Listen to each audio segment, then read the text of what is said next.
Hey everyone, Riley Jay Sironen here, he, him, his, or AM airs. I just wanted to talk a little bit about something that happened to me today. About a month ago, I was interviewed by a young man who lives in Texas. He is a senior in high school.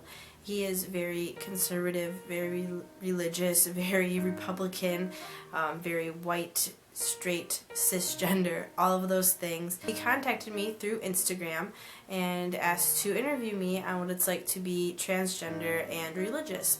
And so, of course, I agreed because I think every opportunity I can to talk about my identity is great, because then I can teach people a lot of things.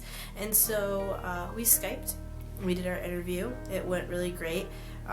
He was very thoughtful and respectful. He had a lot of questions that I either hadn't answered before or hadn't thought someone would think of asking, just because of how knowledgeable our generation is.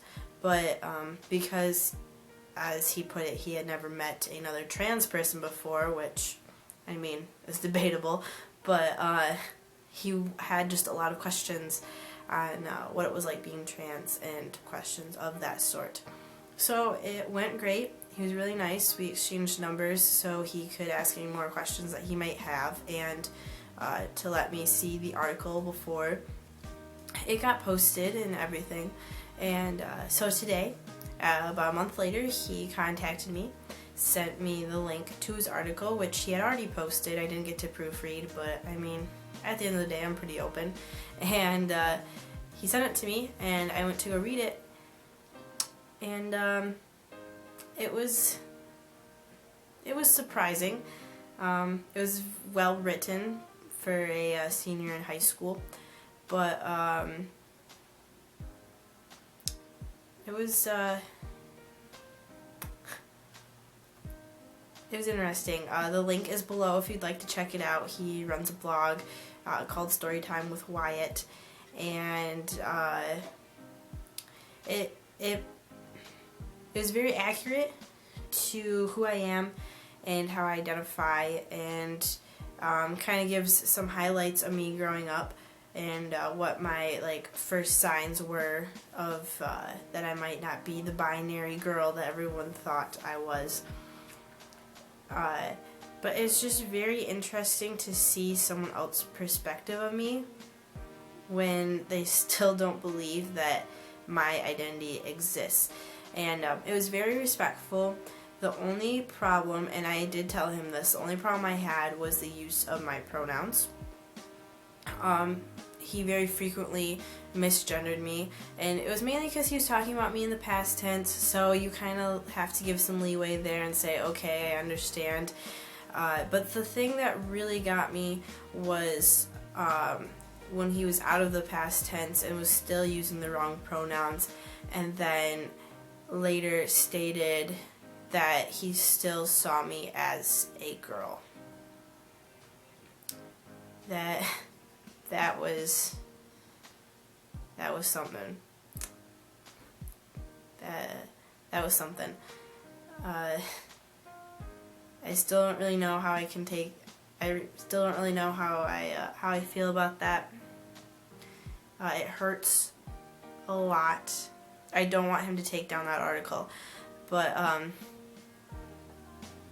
definitely stung. I want him to keep that article, because the use of that article and the lack of knowledge that flows to that article is what is going to continue to drive my passion. I haven't announced it officially through a vlog yet per se, but my goal is to work in ministry somehow, maybe become a pastor or some type of speaker, and bringing together the queer community and the religious communities, showing that they both can coexist. And this article is why. Wyatt was very nice. I enjoyed getting to know him. I still have respect for him, but that article definitely hurt a lot. And if you want to check it out, feel free. The link is down below in the description.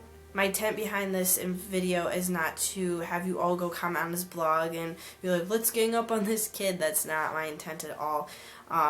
right? It's just something I wanted to share with you guys. And also, and maybe you weren't aware that things like that are extremely hurtful, but they are. And it's something to think about just when you interact with trans people, that we were always us. We're not someone new. We're not a different person because we use a different name or a different pronoun. We're still the same person. It just took us a while to get here. Some of you were born knowing who you were, and that's awesome. But some of us, it took some time to get there. And when looking at us in the past tense, we still use our current pronouns because we're still that person. Just at the time, that version of us was unaware that this was our pronoun we were going to be comfortable with.